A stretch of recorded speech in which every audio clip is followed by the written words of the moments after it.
राजस्थान में कानून किस तरीके से काम कर रहा है, राजस्थान में कानून काम कर भी रहा है या नहीं कर रहा है, राजस्थान में पुलिस की क्या भूमिका है, क्या राजस्थान में पुलिस का डर रह भी गया है कि नहीं, ये सवाल तो आप आम तौर पर भी किसी भी सड़क पर चलते हुए या किसी भी शख्स से बात करते हुए सुनते ही होंगे, या फिर अखबार को पढ़ने के बाद ज़्यादातर लोगों की यही राय निकलती होगी।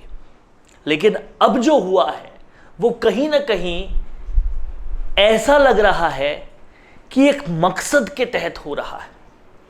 एक के बाद एक राजस्थान में अपराध तो अपनी सीमा लांघ ही रहे हैं, लेकिन जिस तरीके से एक के बाद एक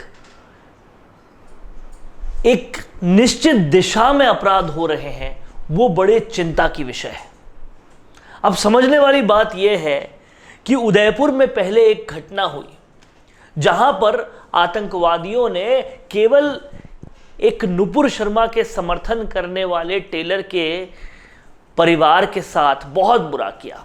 सर तन से जुदा बोलकर जिस तरीके से वहां पर अपराध किया गया वो आज तक लोगों के जहन में जिंदा है। और उस अपराधी को पकड़वाने वाले जो दो लोग थे, उन दो लोगों को आज तक भी सुरक्षा मुहैया नहीं कराई गई। वो होना, उसके बाद लगातार दंगे होना, ये सब तो देख ही रही थी जनता।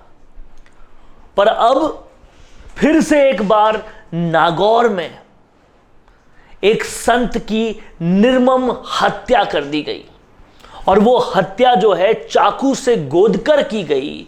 उसके बाद उनके पैरों को बांधा गया, हाथों को बांधा गया और मुंह पर पट्टी बांधकर उनके शव को उन्हीं के घर के अंदर रखा गया।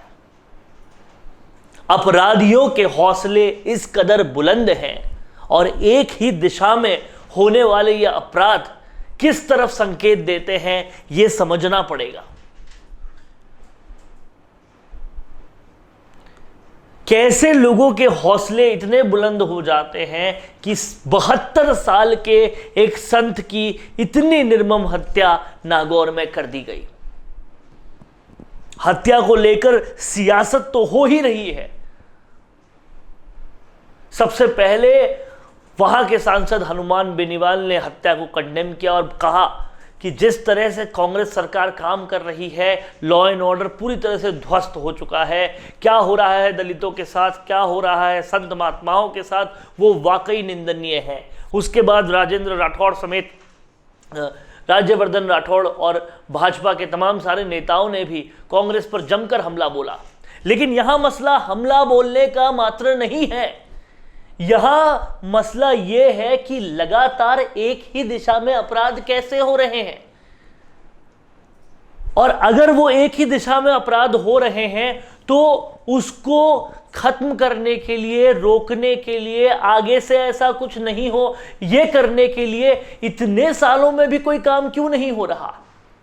जिस तरह से क्रोनोलॉजी को समझिए, जिस तरीके से उदयपुर में हुआ था कि पुलिस को पहले इतला कर दी गई थी कि धमकी मिल रही है, लेकिन पुलिस ने कोई कार्रवाई नहीं की, इसीलिए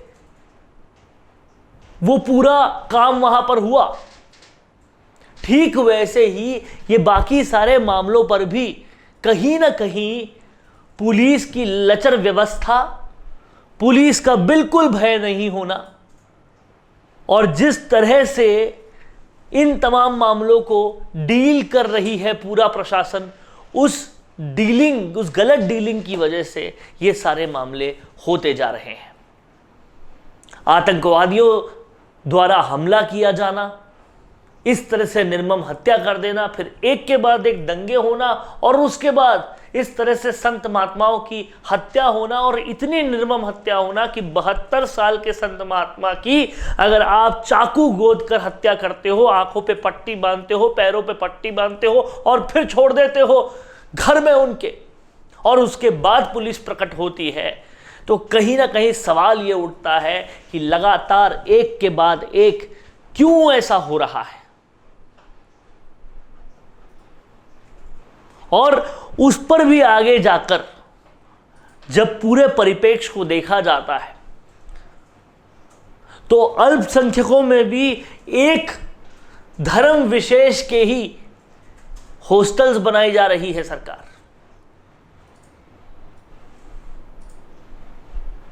उसके भी आगे बढ़ के जब देखा जाता है तो हिंदू धर्म के जो फेस्टिवल्स होते हैं उस पर तो रोक लगाई जा रही है, उनके जो मूवमेंट्स होते हैं उन पर रोक लग रही है। लेकिन जो एक धर्म विशेष के फेस्टिवल्स के दौरान सड़कों पर मूवमेंट हो रहे हैं उनको सिक्योरिटी दी जा रही है।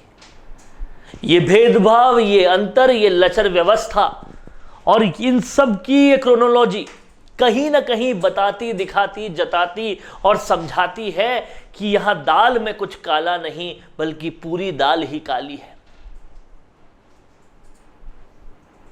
और राजस्थान की कानून व्यवस्था एक उदाहरण है, एग्जाम्पल है कि लचरता की कोई सीमा अगर हो सकती है तो वो ये हो सकती है।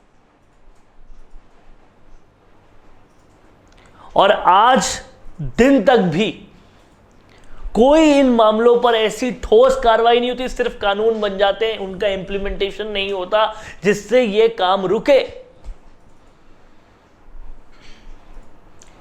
राजस्थान समेत तमाम सारे इलाकों को यह अब सोचना होगा कि अगर कानून व्यवस्था नहीं सुधरी और एक ही माइंडसेट से ये सब काम होते गए तो कहीं ना कहीं जनता में बहुत ज़्यादा डर बन जाएगा अपराधियों का और बेखौफ हो जाएंगे पूरी तरह से अपराधी, और जिस क्रोनोलॉजी में वो काम कर रहे हैं वैसे ही करते रहेंगे। इसलिए हमें भी जागरूक रहना होगा और कहीं ना कहीं सरकार को भी ये समझना होगा कि ज़्यादती की भी एक हद होती है और वो जब पार हो जाती है तो फिर जनता के निर्णय लेने के समय में वो उस निर्णय को कुछ इस तरीके से लेती है कि आपको भी पूरी तरह से पलटने की ताकत रखती है। कैसा लगा दोस्तों आपको ये वीडियो? अगर अच्छा लगा है तो इसे ज़्यादा से ज़्यादा शेयर कीजिएगा और देखते रहिएगा राजस्थान संवाद। कौन देखता है अब टीवी? टीवी पर आपको कितनों ने देखा ये कैसे पता चलेगा? घर घर इंटरनेट पहुंचने के बाद अब सब कुछ है डिजिटल।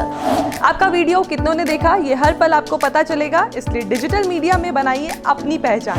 4.5 करोड़ से ज्यादा व्यूज और 3,27,000 से ज्यादा सब्सक्राइबर वाले राजस्थान के चैनल राजस्थान संवाद पर करवाइए कवरेज। ज्यादा जानकारी के लिए व्हाट्सएप करें 7339900549 पर।